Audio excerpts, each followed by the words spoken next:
and thanks for joining us today for our May tutorial on CorelDRAW Graphics Suite X7 Tracing Tips and Tricks. Now, what do we mean exactly when we talk about tracing? Tracing is basically taking a raster image, which could be a JPEG, bitmap or PNG file for example, and converting this into a vector graphic.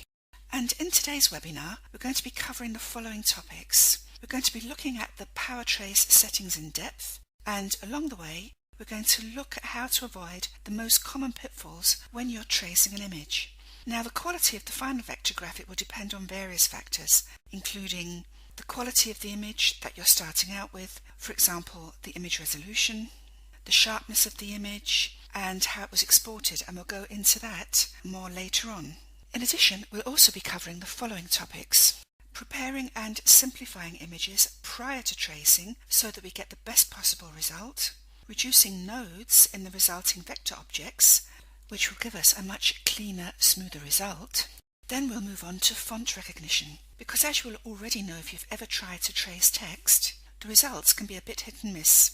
We'll also take a look at how to convert the colours in our traced objects to a colour palette that best suits our output purpose. So let's get started. So the first image we're going to trace today is this seagull image. Let's zoom in to take a closer look.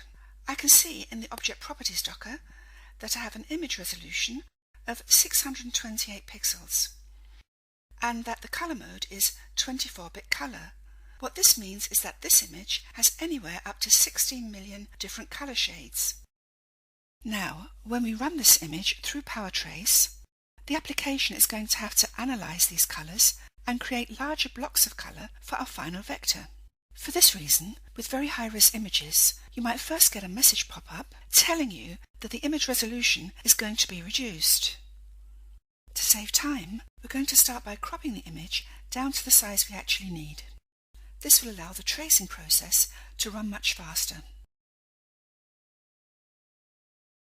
Once we've cropped our image, the next step is to select the image and click on Trace Bitmap. At this point, we need to decide which of the following options is best for us. I would choose line art if I was scanning in a line drawing or perhaps an architectural blueprint. The low quality and high quality image options, on the other hand, will result in an almost photorealistic graphic. But if the main purpose of my trace is to get a group of objects that I can create a cut line around, or if I want to convert my image into simple blocks of colour, for a logo for example, then I will be probably working with one of these three options here: logo, detailed logo, or clip art. In this case, I'm going to choose logo, because I'm not actually interested in recreating the seagull itself. I just want a group of vector objects that I can throw a cut line around. So let's click on logo. So as you can see, by default, under the options, remove background is checked. Now in this case we have just various shades of blue, and PowerTrace decided that this was going to be the background colour. But of course I still need to remove the rest of this background blue. So to do that, I'm going to click on Specify Colour, which brings back all of the colours in my image.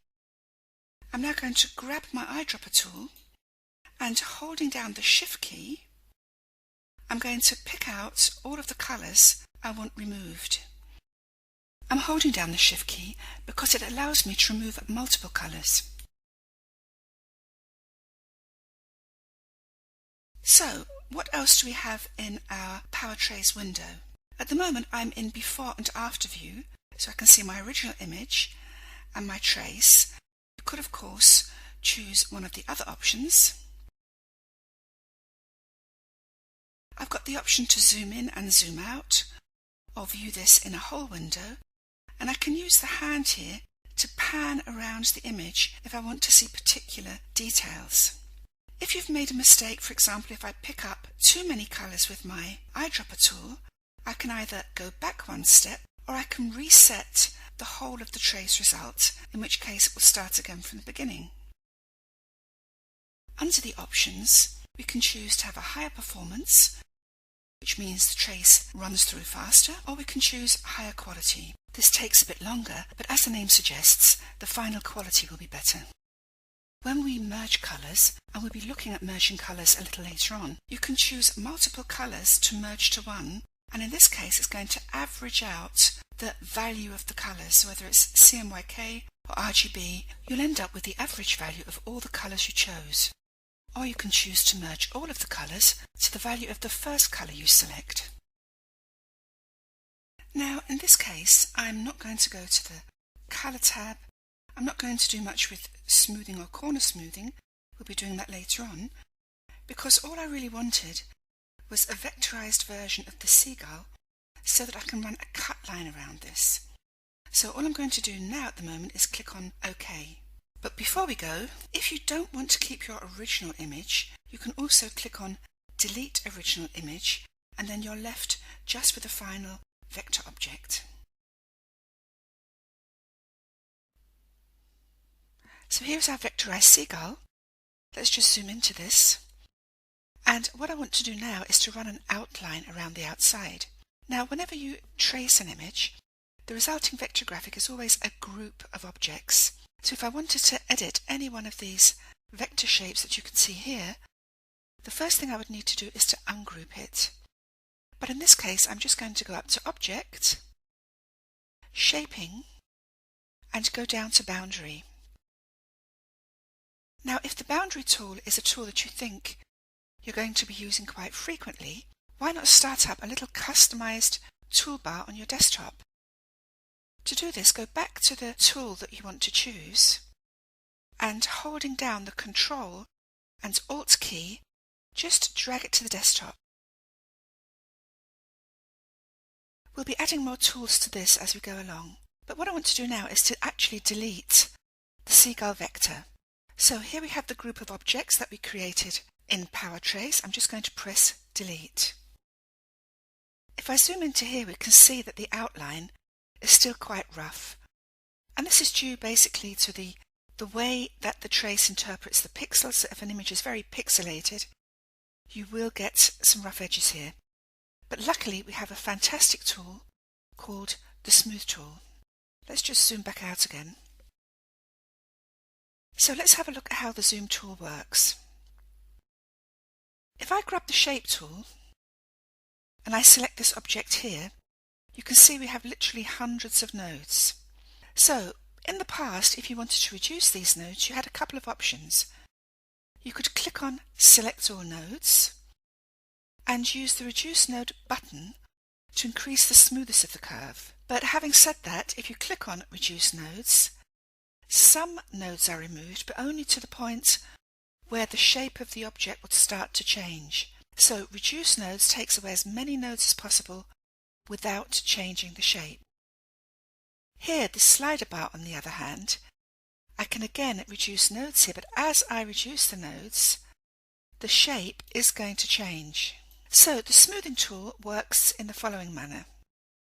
The smoothing tool itself has two properties in the property bar. You can change the size of the nib and you can change the rate or intensity at which the smoothing effect is applied. If you're using a graphic tablet, this will also respond to pen pressure. Now we can also reduce or increase the size of the nib by holding down the Shift key. And we can increase or decrease the strength of the effect by holding down the Alt key. So I'm now at maximum strength here, and let's just zoom in here. So as I click on this object and now go down along the outline, you can see I have a very strong smoothing effect. But the positive thing is I can now choose where I want my object to be smoothed.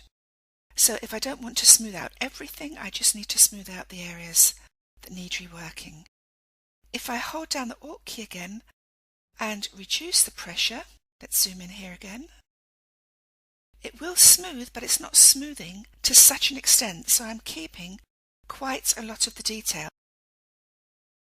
So let's smooth out our seagull outline, but before I do this, I'm just going to add another couple of tools to our custom toolbar. So I'm going to hold down the Control and Alt key, And first of all, take my shape tool over, and I'm going to hold down the Control and Alt key again and take over the smooth tool. And this just makes it really handy to grab the tools that I need the most frequently.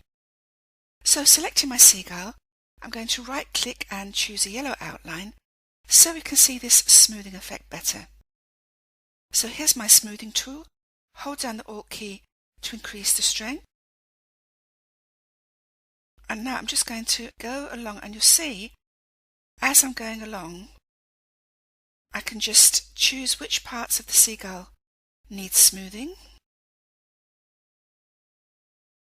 Oops, over here. And if it's smoothing too much, let's zoom out a little bit. Again, just hold down the Alt key, just reduce the pressure.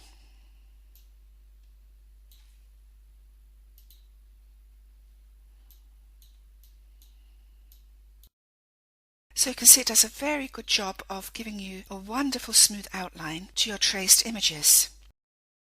And when I'm finished, all I have to do is just fill my objects, and I've got a very nice vector shape here.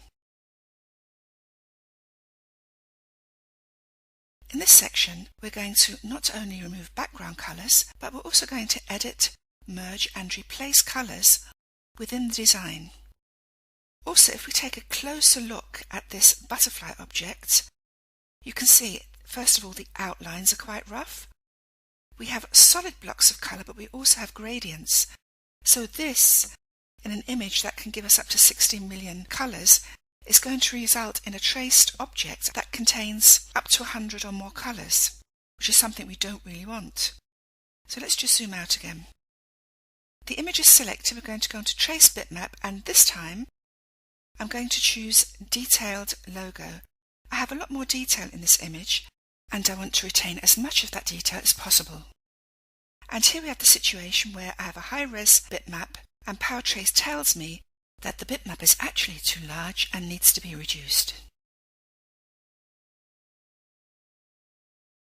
Now this will slow down the tracing by a second or two, because as it's tracing it's also reducing the resolution, so we'll just wait for this to go through. Now as you can see here, it's removed the background here, but it hasn't actually removed the white from inside the circle. So what I'm going to click here now is Remove Colour from the entire image. So now that we have our image traced, I'm going to now go over to the Colours tab. So as you can see, we're now on the Colours tab, and we have 64 colours, and we're in RGB colour mode. If you want to use a different colour mode, for example CMYK for printing, now is the time to change the colour mode. If you change the colour mode after you've reduced the colours, it has the same effect as resetting the tracing process, so you'll end up with a whole bunch of colours again.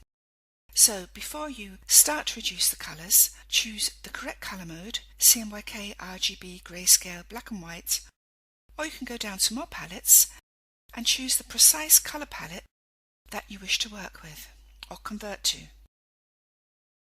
So I'm now in CMYK colour mode. I have less colours here because the CMYK colour space is smaller than the RGB colour space. So let's start off by reducing some of the colours here, perhaps to 16. I'm now going to start merging colours together to see how many colours I can reduce this design to. So holding down the Control key, I'm just going to select the colours I want to merge together and click on Merge. I'm just going to continue control clicking on colours to merge them further. So as you can see here, we've now merged all of our palette down to 8 colours. The next thing I want to do is actually edit some of these colours. So I'm going to select one of the colours and click on Edit. I can now either grab my eyedropper tool, for example, and choose a different colour, or I can go to my mixers or to my models tab. So I'm just going to go over here and choose a different colour. So I'm just going to go through these colours now and edit the ones I want to change.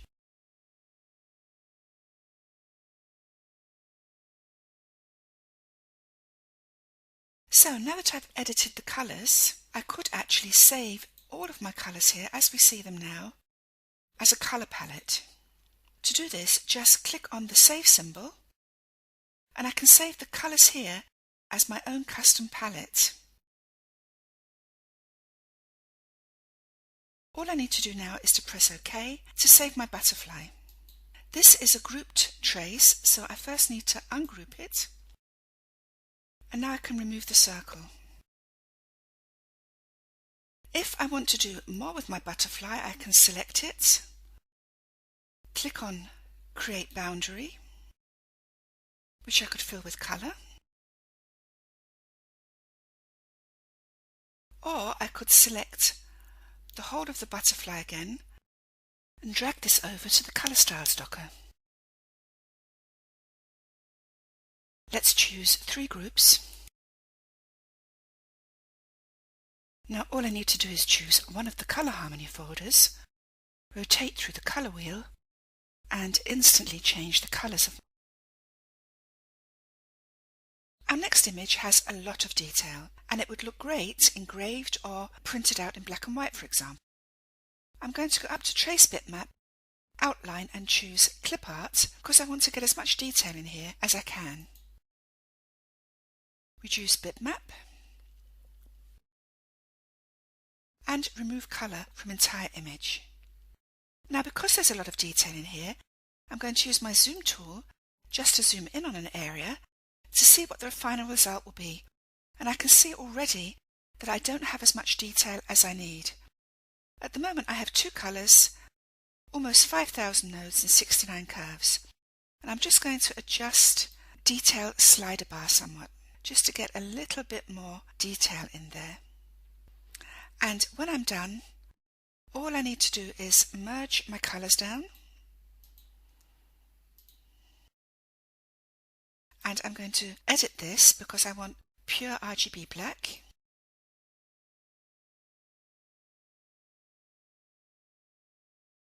And we're ready to go.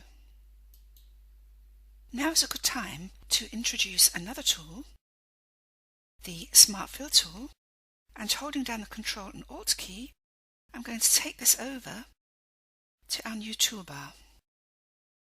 Now the Smart Fill tool will fill in areas of adjoining or overlapping objects.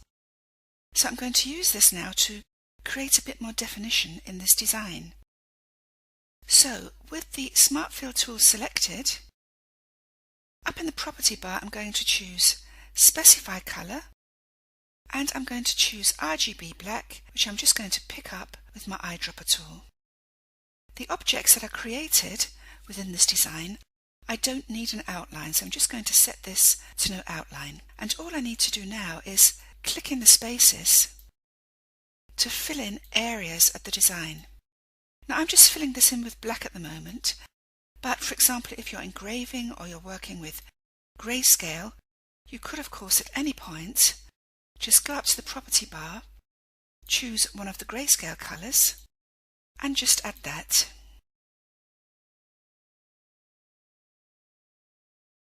Now, when it comes to tracing text, unless the text in the image, because these are both images, is very simple, sans serif, very blocky, for example like Arial Black, you are very rarely ever going to get a good result. But we do have a couple of tricks up our sleeves. The first thing I'm going to do is press Z on my keyboard to grab my zoom tool, and I'm just going to zoom around this text here.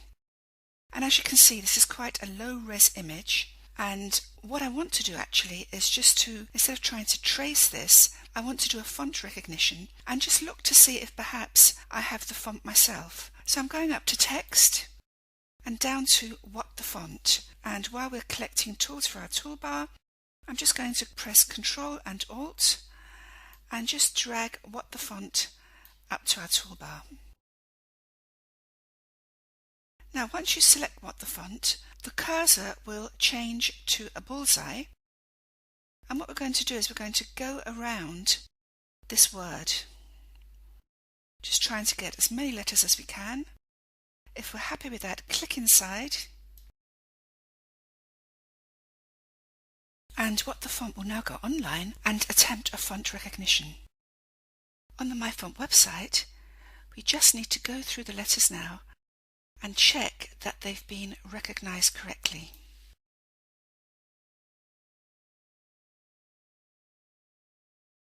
If letters get split, just drag them together.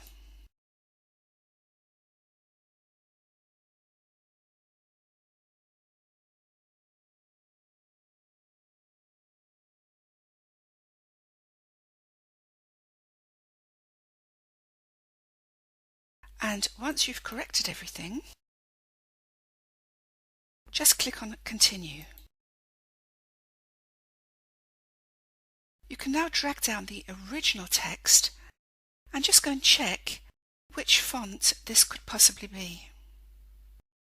What the font works best with dark letters on a light background, and where you can sometimes have a problem is where you have a lighter text on a darker background. Sometimes not all the letters are picked up, but again there is a trick around this.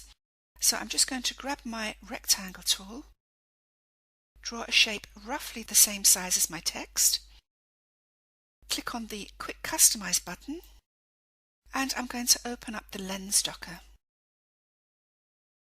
I'm now going to convert this rectangle into a color inversion lens.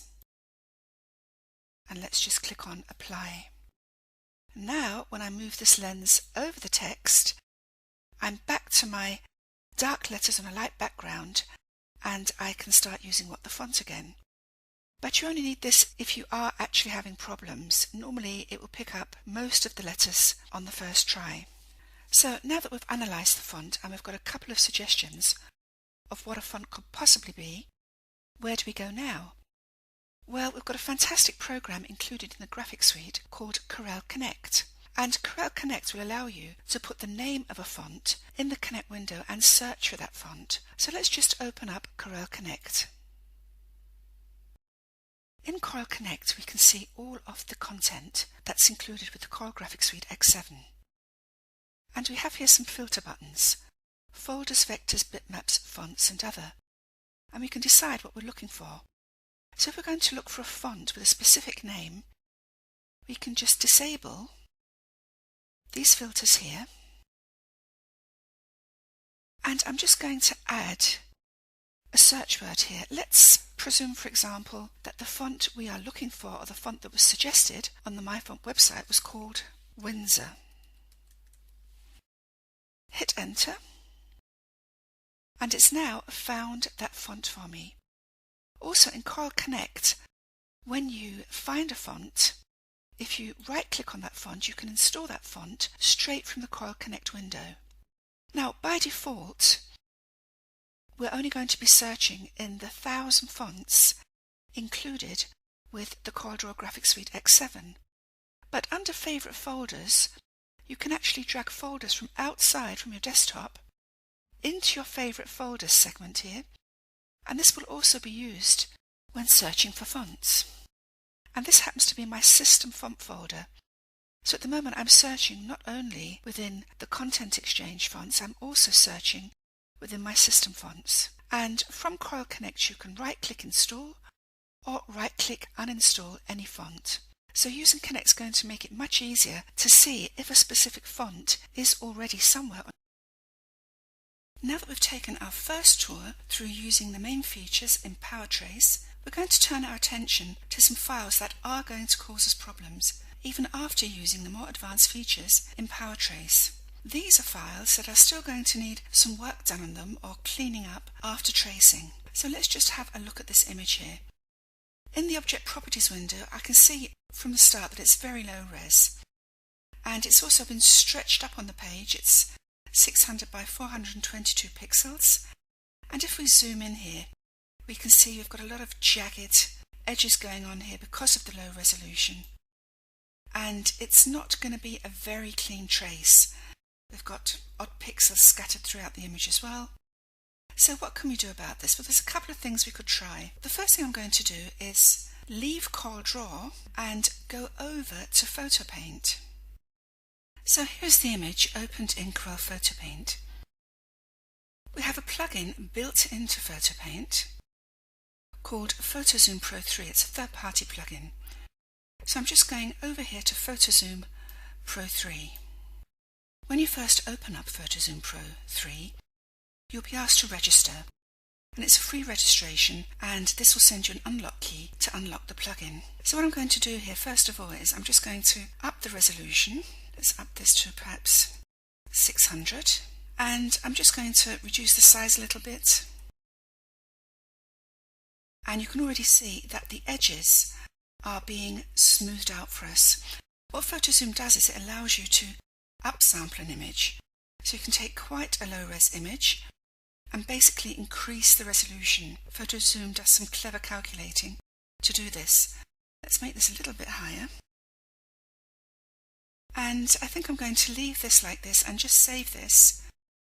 And I'm just going to call this upsampled.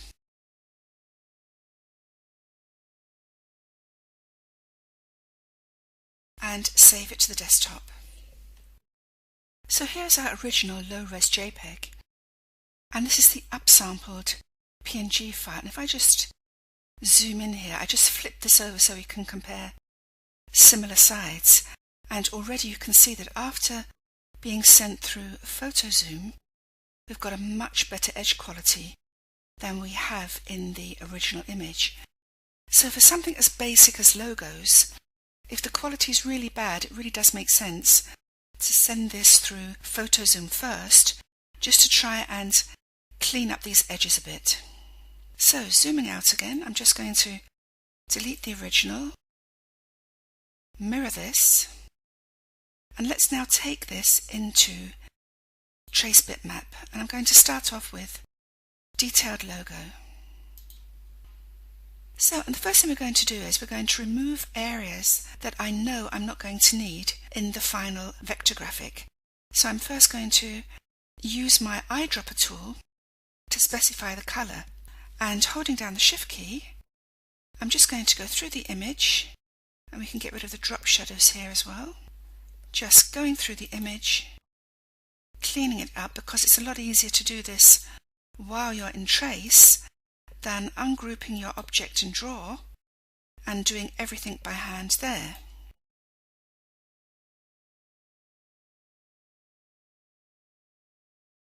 And when I'm done, I'm just going to click on OK. If you wanted to, you could of course go over to the Colour tab and reduce the colours down to 3 or 4. Or we could merge the colours, so any grey areas we can merge here. Let's just try reducing these colours. I'm going to start off with 5.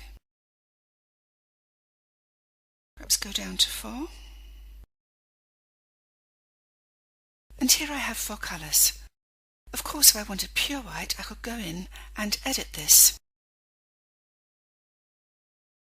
And on my Models tab, I would say 255.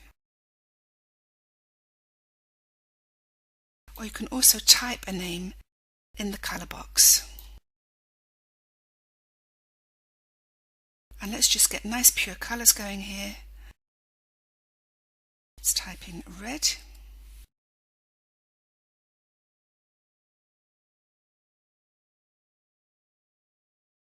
Blue.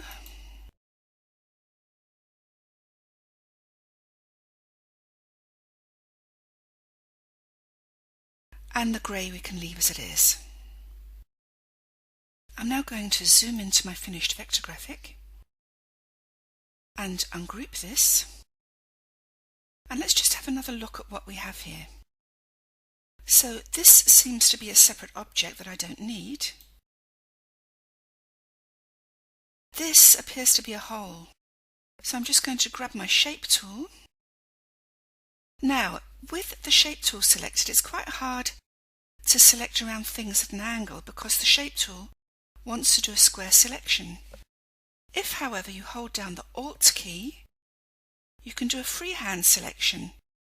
So I'm just going to select around this hole, holding down the Alt key, and press Delete on my keyboard to delete those nodes.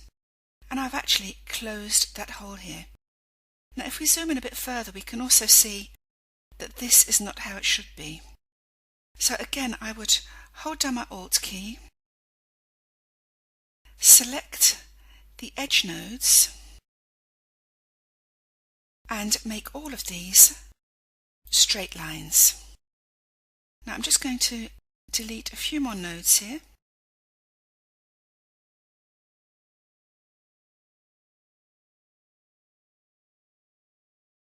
Because the idea is to get everything as it should have been when we first trace this. So I'm just going to go around these nodes here, converting to lines. And any nodes I don't need, I can just remove as part of the cleaning up process.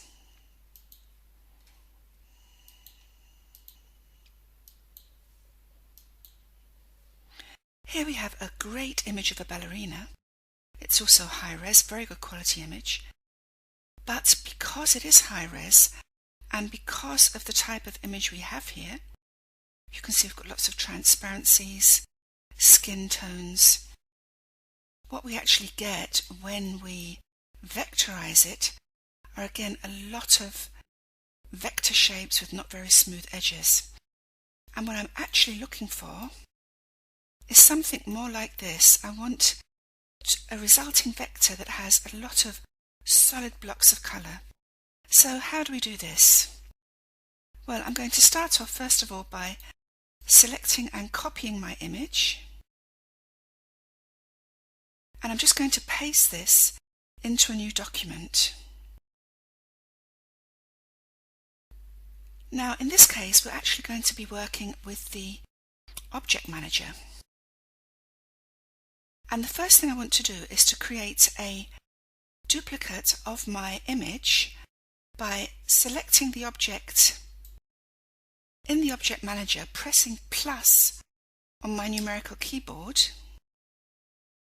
Let's just do that again. And here I have the image doubled. Now why do I need this image twice?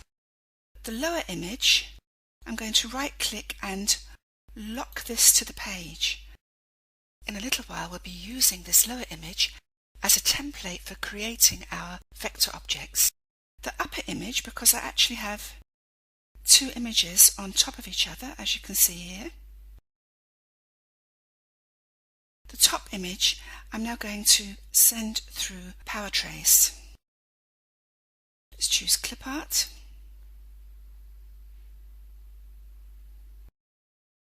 And I don't need to change anything else here. I'm just going to say OK. So now we have a group of vector objects sitting on top of the original image.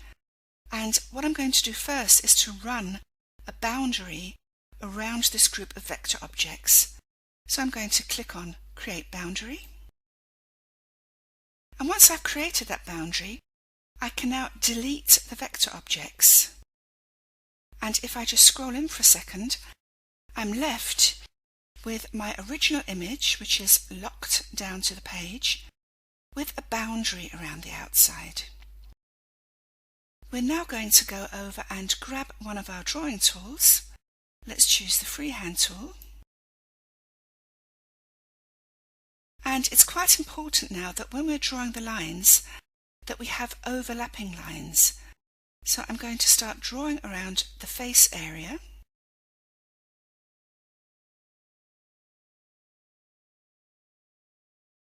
Just making sure these lines overlap, because I now want to use the Smart Fill tool.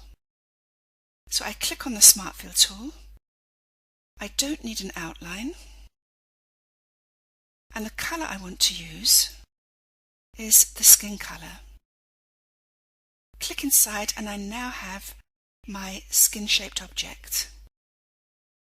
Now this object is sitting above the boundary, so I'm just going to drag that below the boundary, and this line here we can just delete that. So here's our first object. So let's go back to our freehand tool, and now let's create some hair. So again, I'm creating an overlapping line. Go back to our Smart Fill tool, and now we're going to pick up the hair colour and click, and bring that brown object below the boundary. and this top curve we can now remove. So I'm actually working with the freehand tool, the Smart Fill tool, and working with the object manager just to place the objects in the correct position. So let's create one more object.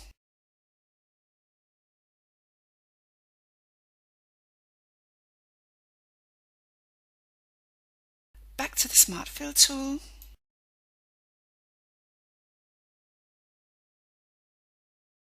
Bring this below the boundary and delete the curve.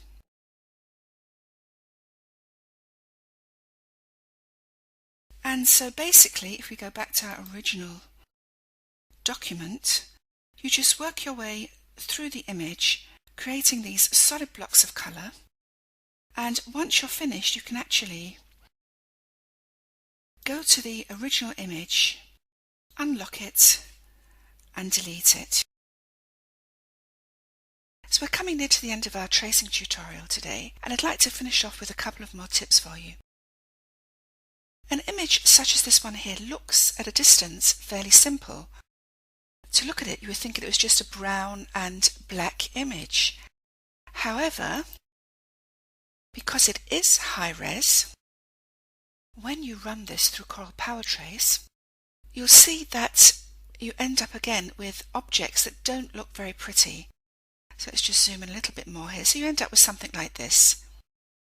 And the final trace here has got something like 34 curves, 7,000 nodes and 10 colours. But if you take that same image and convert it before you trace it to grayscale, you're going to get a much better result. So let's just try this. So I'm going to select this image, I'm going up to Bitmaps, Mode, and I'm going to convert this to grayscale. Because it's 8-bit, instead of a possible 16 million colours, we're only going to have a maximum of 256 colours. And let's now take this into Trace. So remember what the original looked like? And we'll go for, I think we'll go for logo with this one. So here we have a very nice clean result. There's one little object over here. Let's check the colours. Again, I could go through here, holding down the Control key, select some of these colours and gradually merge them all together. Let's just say OK to this. And this is our final trace. We would need to go in with the Shape tool and just tidy this up a little bit. But all in all, it's a much better result than if we'd have left this image with the original brown colours.